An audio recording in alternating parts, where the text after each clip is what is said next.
Welcome to my YouTube channel Assam Career Update. আজি পুনৰ আপোনালোকৰ বহুত ভাল খবৰ আছে। এইমছ বিভাগৰ ফালৰ পৰা নতুনকৈ চাকৰি মুকলি কৰিছে। প্ৰায় 1356টা পদ মুকলি কৰি দিলে।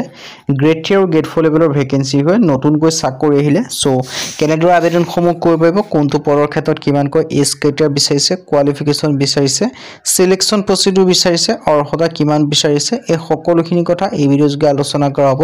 সো যদি ভিডিঅ'টো ভাল পায় ভিডিঅ' লাইক কৰিব পাৰে, লগৰ চেনেলটো সাবস্ক্ৰাইব কৰি দিব পাৰে, এনেকুৱা ভিডিঅ'সমূহ প্ৰতিদিনে পাই থাকিব। আৰু মই হোৱাটছআপ চেনেল ভিডিঅ' ডেসক্ৰিপশ্যনত দিয়া আছে, তাত গৈ ফলোটো কৰি দিব পাৰে, তেতিয়া আপোনালোকে ডেইলি জবৰ আপডেটসমূহ পাই থাকিব পাৰিব। আৰু ভিডিঅ'টো যিমান পাৰে সিমান শ্বেয়াৰ কৰি দিয়ক। আহক ভিডিঅ'টো আৰম্ভ কৰোঁ। ইয়াৰ বাবে দেখিছে এইমছ বিভাগৰ ফালৰ পৰা নতুনকৈ 1356টাকৈ পদ মুকলি কৰিছে এইমছ ৰিক্ৰুটমেণ্ট 2025ৰ কাৰণে। 1383টা গ্ৰুপ বি আৰু গ্ৰুপ চি লেভেলৰ ভেকেন্সি মুকলি কৰিছে এইমছ ৰিক্ৰুটমেণ্টৰ ফালৰ পৰা 2025 বৰ্ষৰ ক্ষেত্ৰত। সো এটা ভাল সুযোগ, এটা ভাল সুবিধা আপোনালোকৰ বাবে মুকলি কৰিছে। সো যদি ইয়াৰ ক্ষেত্ৰত যদি আপোনালোকে আবেদনসমূহ কৰিম বুলি ভাবি আছে, তেন্তে ভেকেন্সিখিনি ক্ষেত্ৰত আবেদনসমূহ কৰি ল'ব পাৰিব। সো এটা ভাল সুযোগ, এটা ভাল সুবিধা আপোনালোকৰ বাবে মুকলি কৰিছে এইমছ ৰিক্ৰুটমেণ্ট 2025ৰ ক্ষেত্ৰত। 1383টা গ্ৰুপ বি আৰু গ্ৰুপ চি লেভেলৰ ভেকেন্সি মুকলি কৰি দিছে। আৰু AIIMS institute of medical science এইমছৰ ফালৰ পৰা ভেকেন্সিখিনি মুকলি কৰিছে। কমন ৰিক্ৰুটমেণ্ট এক্সামিনেশ্যন এইমছৰ ফালৰ পৰা গ্ৰুপ বি আৰু গ্ৰুপ চি লেভেলৰ ভেকেন্সি আপোনালোকৰ বাবে মুকলি কৰিছে। মানে জনাই দিয়া হৈছে name of the post group B and group C 1383টা ভেকেন্সি আছে। Name of the exam common recruitment examination 2025ৰ কাৰণে। পোষ্ট ৱাইজ ডিটেইলছখিনি মই জনাই দিব বিচাৰিছোঁ। এছিষ্টেণ্ট আপোনালোকৰ ডায়েটিচিয়ান ৱাৰ্ডেনৰ ভেকেন্সি আছে 17টা। এছিষ্টেণ্ট এডমিনিষ্ট্ৰেটিভ অফিচাৰ এছিষ্টেণ্টৰ দেখিব পাইছে 39টা ভেকেন্সি আপোনালোকে দেখিবলৈ পাইছে। সো ইয়াৰ ডিটেইলছখিনি আপোনালোকে দেখিব পাৰিছে।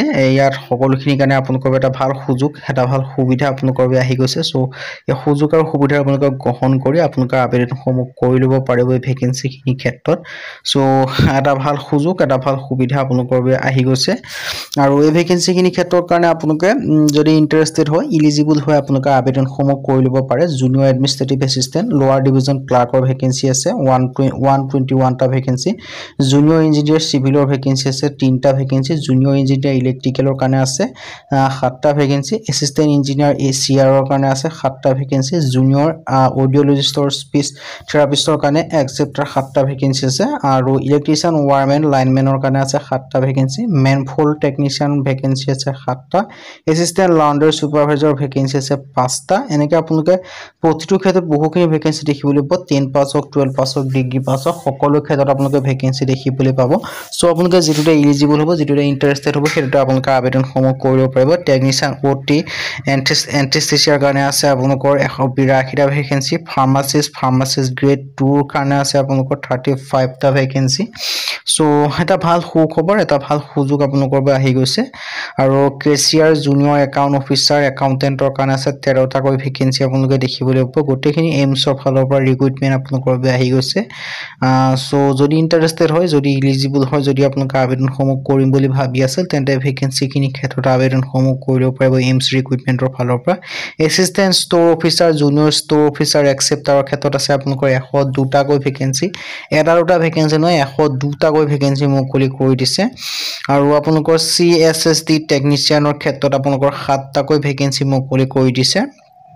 সো এটা ভাল সুযোগ, এটা ভাল সুবিধা আপোনালোকৰ পাইছে। মনিটৰী এটেণ্ডেণ্ট হস্পিটেল এটেণ্ডেণ্ট গ্ৰেড 3 ক্ষেত্ৰত ভেকেন্সি আছে 54টা। লেব এটেণ্ডেণ্ট গ্ৰেড 2 টেকনিচিয়ান লেবৰেটৰীৰ ক্ষেত্ৰত আছে এক্সেপ্টাৰ ক্ষেত্ৰত 80টা। লাইব্ৰেৰী ইনফৰমেশ্যন এছিষ্টেণ্ট লাইব্ৰেৰী এটেণ্ডেণ্টৰ ক্ষেত্ৰত আছে 20টা। Medical record officer junior medical record অফিচাৰৰ ক্ষেত্ৰত আছে 73টা। জুনিয়ৰ স্কেল ষ্টনৰ ক্ষেত্ৰত 71টা। Medical social worker medical social service অফিচাৰৰ ক্ষেত্ৰত 22টা।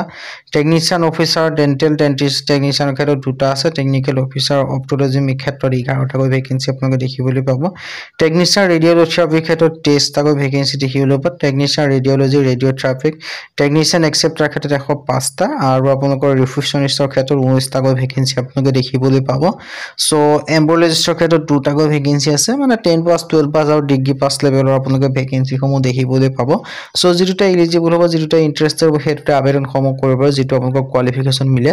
আৰু এই ভেকেন্সিখিনি যিমানখিনি ভেকেন্সি আছে প্ৰতিটো পদৰ ক্ষেত্ৰত বেলেগ বেলেগ কোৱালিফিকেশ্যন আছে ডিটেইলছৰ এটা পদৰ ক্ষেত্ৰত কোৱালিফিকেশ্যন ক'বলৈ অসুবিধা হয় সো মই ডিটেইলছৰ যিখন এডভাৰটাইজমেণ্ট হয় সেইখনৰ লিংকটো ডেছক্ৰিপশ্যনত দিয়া থাকিব তাত গৈ আপোনালোকৰ ডিটেইলছ এডভাৰটাইজমেণ্টখন ডাউনলোড কৰি চাই ল'ব যাতে আপোনালোকৰ কোনটো পদৰ ক্ষেত্ৰত আপোনালোকৰ কোৱালিফিকেশ্যন মিলে সেইমতে আপোনালোকে আবেদনসমূহ কৰি ল'ব সো ইয়াত ডিটেইলছখিনি আপোনালোকে ধুনীয়াকৈ দেখিব পাৰিছে সাইকোথেৰাপি ভেকেন্সি আছে ড্ৰাইভাৰ অৰ্ডিনেৰী গ্ৰেডৰ ভেকেন্সি আছে জুনিয়ৰ ৱাৰ্ড এণ্ড হাউচকিপাৰৰ ভেকেন্সি আছে সিনিয়ৰ নাৰ্ছিং অফিচাৰৰ ভেকেন্সি আছে চেনিটেৰী ইনস্পেক্টৰৰ ভেকেন্সি আছে অকুপেশ্যন থেৰাপিষ্টৰ ভেকেন্সি আছে জুনিয়ৰ হিন্দী ট্ৰান্সলেটৰৰ ভেকেন্সি আছে সিনিয়ৰ ট্ৰান্সলেশ্যন অফিচাৰ একচেপ্টাৰৰ ভেকেন্সিও দেখিবলৈ পাব নিউক্লিয়াৰ মেডিচিন আপোনালোকৰ টেকনলজিছৰ ভেকেন্সিও দেখিবলৈ পাব প্ৰগ্ৰেমাৰৰ আছে আপোনালোকৰ এনেকৈ আপোনালোকে বহুখিনি ভেকেন্সি দেখিবলৈ পাব সো ইলিজিবিলিটি ক্ৰাইটেৰিয়াৰ ক্ষেত্ৰত আপোনালোকে ডিটেইলছ এডভাৰটাইজমেণ্টখন পঢ়িব লাগিব যিটো মই লিংক ডেছক্ৰিপশ্যনত দিয়া থাকিব এই চিলেকশ্যনসমূহ দেখিবলৈ পালে হাউ টু এপ্লাই এখন অনলাইন যোগে আবেদনসমূহ কৰি ল'ব লাগিব 14 নৱেম্বৰৰ পৰা আবেদনসমূহ